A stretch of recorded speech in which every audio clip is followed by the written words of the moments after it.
What's up guys, P-Child bringing you a Tal Rasha's Wizard Guide so you guys can push the ladder and kill all the things. Alright guys, let's start by looking at our gear first. That way we'll understand why we chose the skills we chose. One of the most important pieces in this build is Death Wish. And what Death Wish says is while channeling Arcane Torrent, Disintegrate, or Ray of Frost, all damage is increased by 318%. And then Etch Sigil, while channeling Arcane Torrent, Disintegrate, or Ray of Frost, the damage of your arcane spenders is increased by 150%, and you also cast one of your other damaging arcane spenders every second. So that being said, just those two pieces alone, we picked up Ray of Frost, Cold with Cold Blood, and Arcane Torrent with Static Discharge. Anytime we channel these, our damage is increased from the Death Wish by 318%. It goes up to 325, and also the damage is increased by 149%, and we get one of our arcane spenders every second. So when I channel this, damage is increased and meteors are dropping from the sky, because the only other arcane spender I have on my bar is Meteor with Meteor Shower Rune. So as you can see, channeling these things drops meteors everywhere. It's delicious. All right, next we have the Tal Rasha's 6-piece bonus. The 2 set gives us damaging enemies with arcane, cold, fire, or lightning will cause a meteor of the same damage type to fall from the sky. There's an 8-second cooldown for each type of damage. Arcane, cold, fire, and lightning attacks each increase your resistances by 25% for 8 seconds, so it stacks up to 100. The 6 set attacks increase your damage by 750% for 8 seconds. Each element, arcane, cold, fire, and lightning, adds 1 stack. At 4 stacks, each different element extends the duration by 2 seconds up to a maximum of 8 seconds. If you do the math on that, that's 3000%, guys. So 1 stack, I'm going to left click Arcane Torrent, so that is my lightning. I'm going to right click Ray of Frost, that's my cold. I'm going to teleport with Calamity, that's my arcane. And I'm going to cast Meteor, and that is my fire. You can see I got 4 stacks down here. Now I can cycle 2 different elements: Arcane Torrent, Ray of Frost, Arcane Torrent, Ray of Frost, Arcane Torrent, Ray of Frost. You see those stacks will stay forever as long as you keep cycling 2 different elements. Okay, so we're getting all that damage bonus, all that toughness. The toughness is not represented by this Tal Rasha's elements. That is only for the damage. There is no representation of your toughness. You just have to keep cycling through your abilities. You can see my toughness sheet going up over here as I cast those abilities. So that's our Tal Rasha set. We're also wearing Mantle of Channeling, and what it says is while channeling is Arcane Torrent or Disintegrate or Ray of Frost, you'll deal 21% increased damage and you take 25% reduced damage. This goes up to 25. So again, while channeling, so we got channeling shoulders, channeling weapon, channeling offhand. So those 3 things all buff whenever you channel.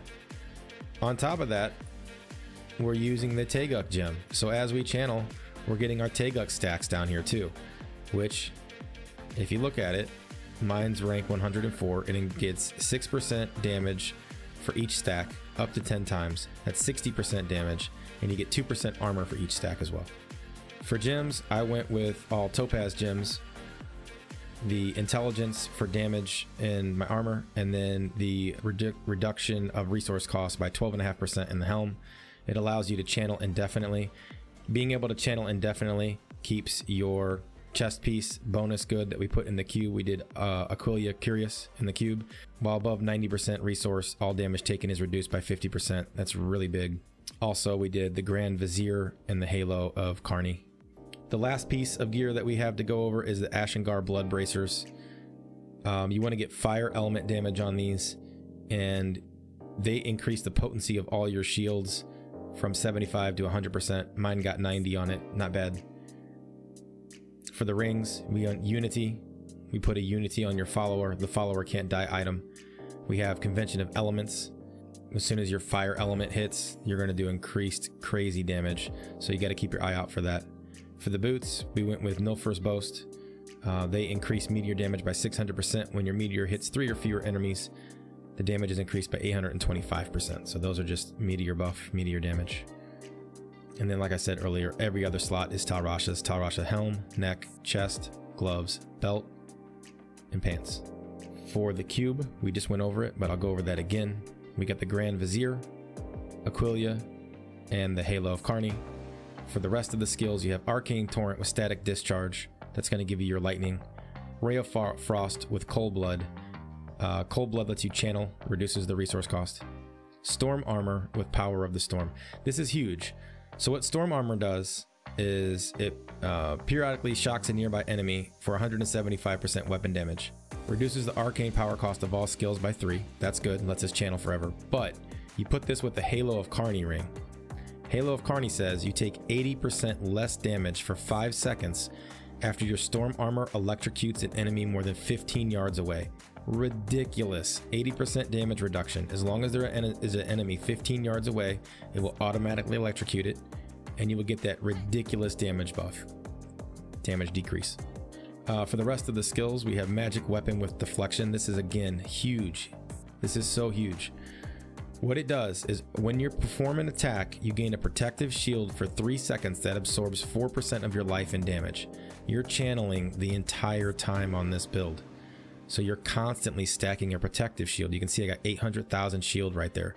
So I'm just sitting here casting. I have an 861,000 shield on me that regenerates instantly because I'm casting. It lets you tank so much damage, it's ridiculous. For the skills, we have Galvanizing Ward. As long as you haven't taken damage in 5 seconds, you get a protective shield that absorbs 60% of your life and damage. Again, the Blood Bracers give 90% more than that. You have Audacity, deal 30% damage to enemies within 15 yards.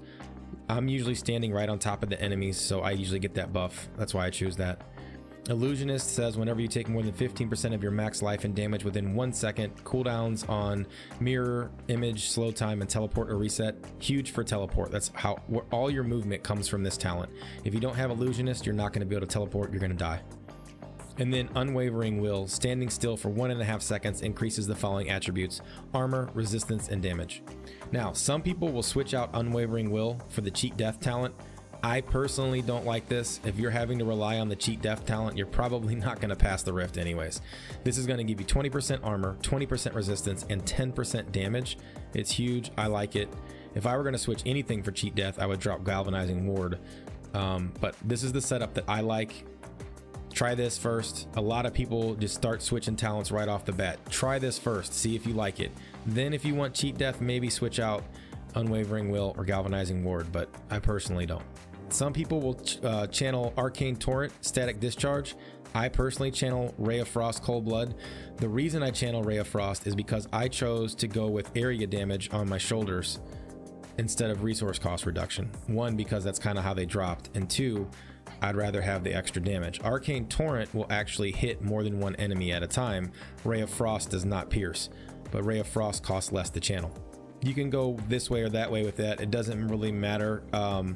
I've been told that area damage only works on the manually casted meteors. It does not work on the ones that fall from the etched sigil.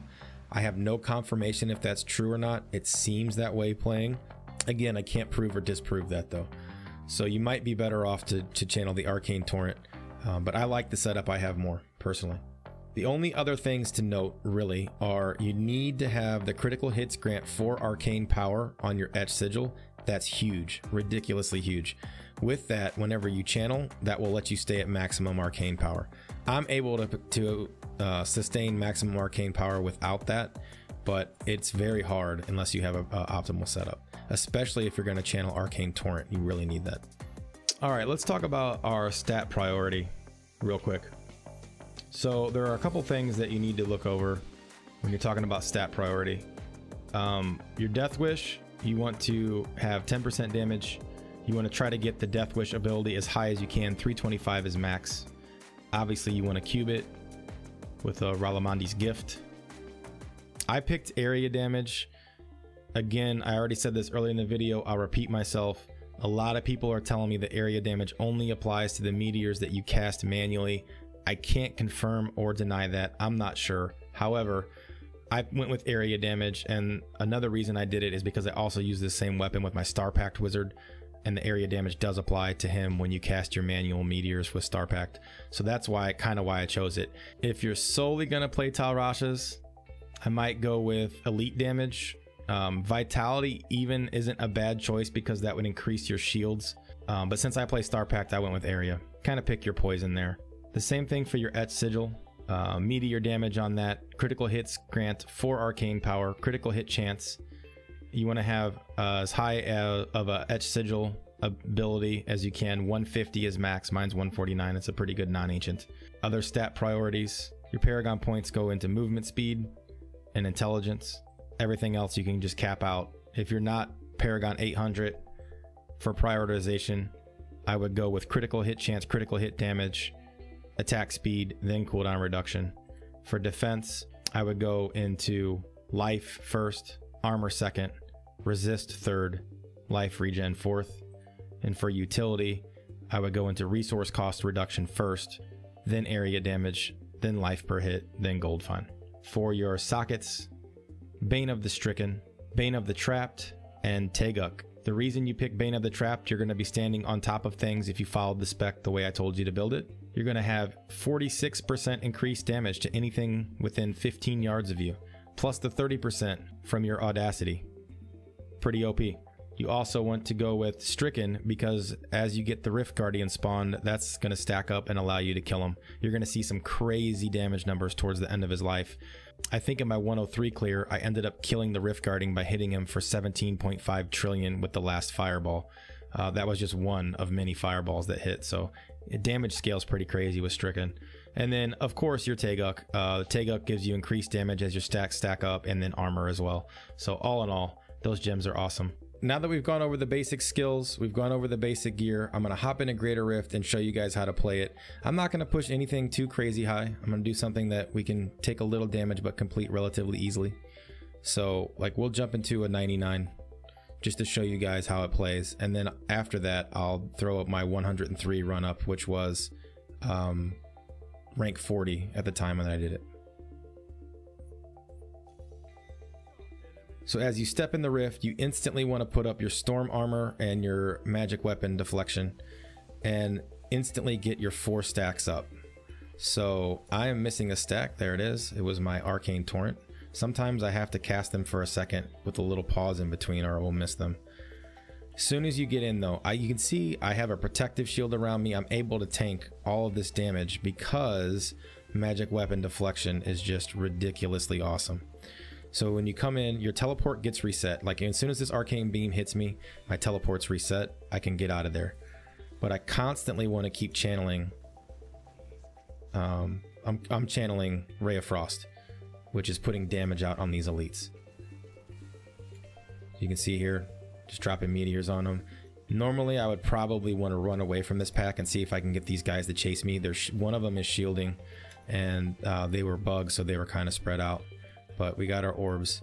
As you move, you want to keep your Tal Rasha stacks up. That's really important to keep your Tal Rasha stacks up. It's also really important to keep cycling through your elements every now and then to get that toughness.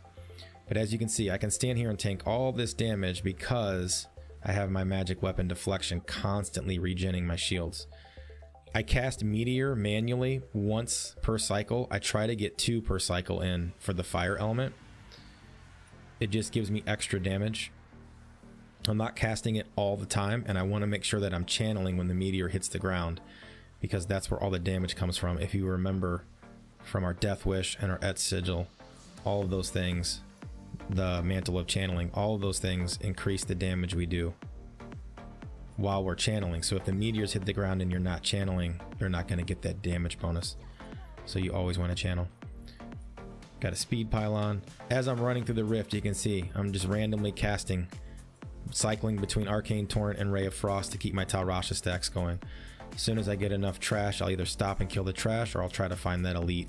The only reason I ran through this mainly is because I have that speed pylon. But there's not enough trash here, so I'm going to keep going. I'm going to keep looking. Here's some elites.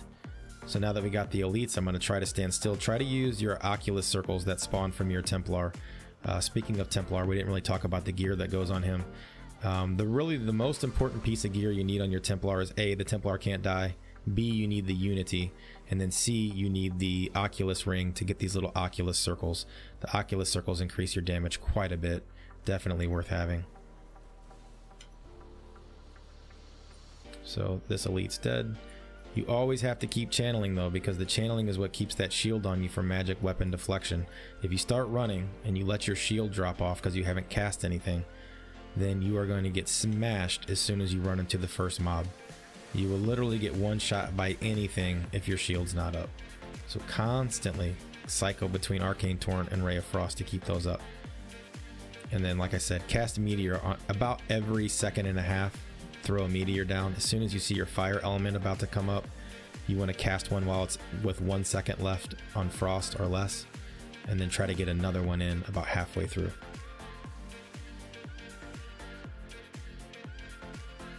Again, as I run, left click, right click, keeping my Tal Rasha stacks up. Not too worried about Teguk. Teguk will come back pretty quick, but I'm definitely left click, right clicking to keep my... We want to keep that shield up. We want to keep those 4 stacks of Tal Rashas up. Teleporting through the rift as much as I can. Like, these guys just charge me, reset my teleport cooldown. When you start pushing higher, greater rifts, things can kill you. This 99, I don't think much can one-shot me in a 99 with my current equipment level and gear level. So I'm not worried about too much. I say that and I'm probably gonna die, but again, just left clicking, right clicking, casting Meteor every now and then, cycling through by teleporting meteors. Left click, right click will keep all of your damage buffs on you, your damage reduction from your 4-piece Tal Rashas too. So every 8 seconds or so you want to, you know, cycle through it at a minimum. Keep that damage. Making sure you're casting left click, right click as you run, teleporting whenever you can. You move very slow if you're not taking damage because your teleport never comes off cooldown.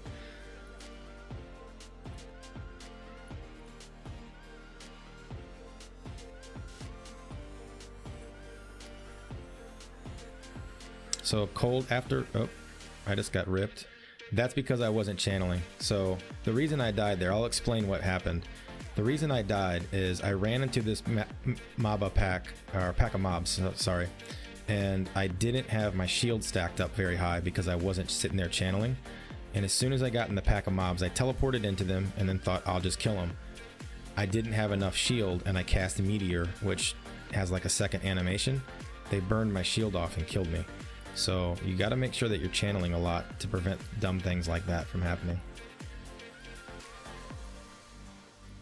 As long as you're channeling, you're pretty darn tough. Nightmarish Affiction, Knockback Affiction, those are pretty bad. Mobs that knock you back in general are your worst nightmare, because when they do that, you stop channeling. When you stop channeling, you stop generating that shield. So it's really important to always be channeling if things are nearby. It's a conduit pylon. We'll pop that bad boy. Not a lot of elites right here.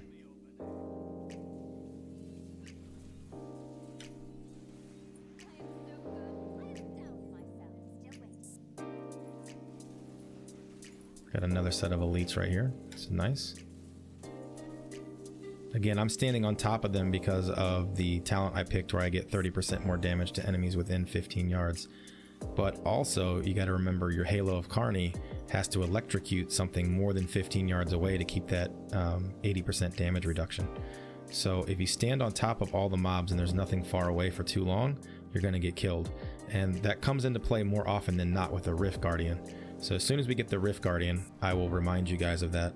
And I just got killed again. I'm not really sure what happened there. I wasn't paying that much attention. I was talking.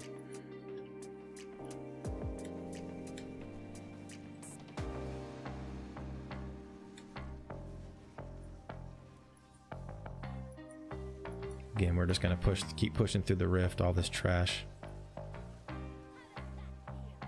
Killing all the trash. As soon as I died, I made sure to get my magic weapon up and my storm armor up, and then get my Tal Rasha stacks going as fast as I could.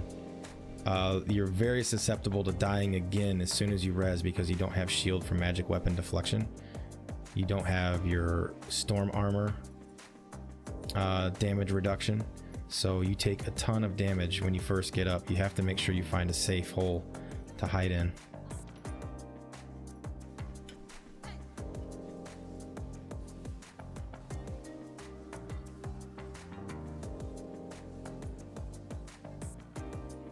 Always a good thing. We got tongue lashers on this. If you get a rift full of tongue lashers, the trick to tongue lashers, or soul lashers as they're called right here, the trick to soul lashers is to not push too fast. They have a slight cooldown on their lashing ability. So if you push really fast, you're going to keep getting lashed by all the new ones you run into. If you go at a slower pace, wait till you're got some toughness and keep pushing forward, you shouldn't have that much problem. The problem comes with soul lashers when you move too fast. Same thing for leapers. The leapers give you a hard time. Leapers actually hit harder than soul lashes, so the leapers can end up outright killing you, and there's nothing you can do about it if you pull too many. We haven't had an elite for a long time, guys. Where are the elites at? You want to use these Oculus circles as much as you can. I'm too lazy to move to that one. I should have, but I didn't. So, but if you're trying to go for maximum efficiency and you're pushing, you definitely need to try to get in these Oculus circles as much as you can.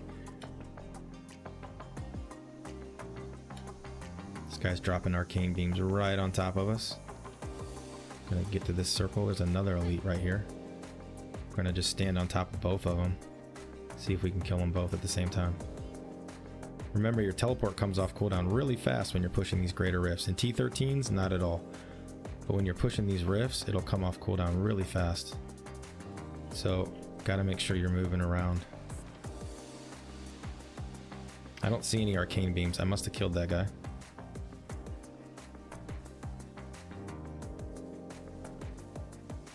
I tried to port over to this circle, it didn't work. Your meteors, it's also good to note that your meteors will drop wherever your mouse is pointed.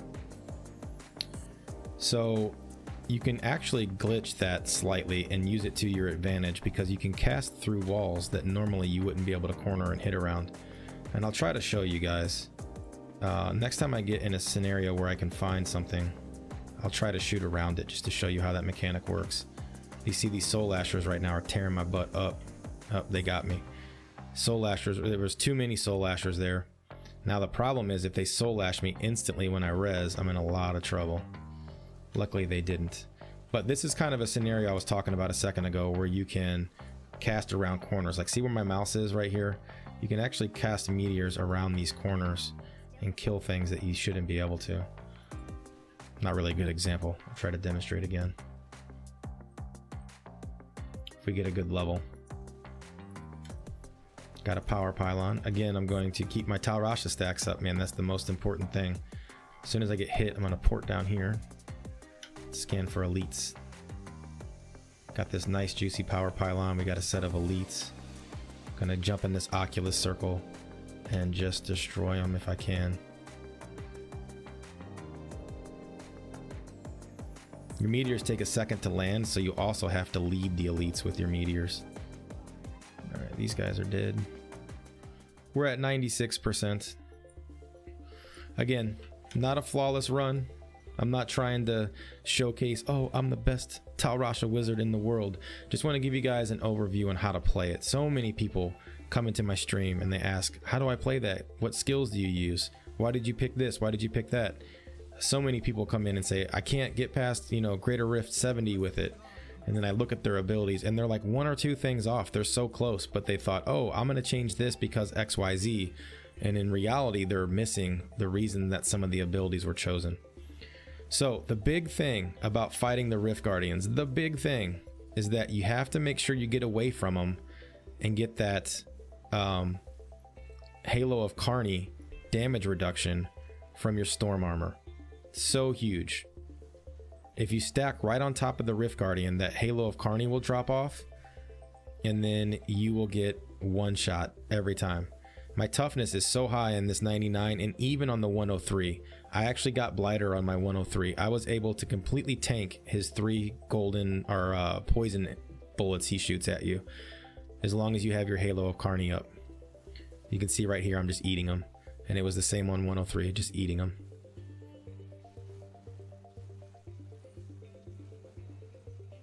So anyway, this is how you play the build, guys. I hope you liked it. I finished that with 2 minutes and 17 seconds. Talking to you guys, not even really concentrating. Died several times. Definitely could have had a cleaner run than that. And if we look, that clear right there would have been a top 300-ish clear. You know what I'm saying?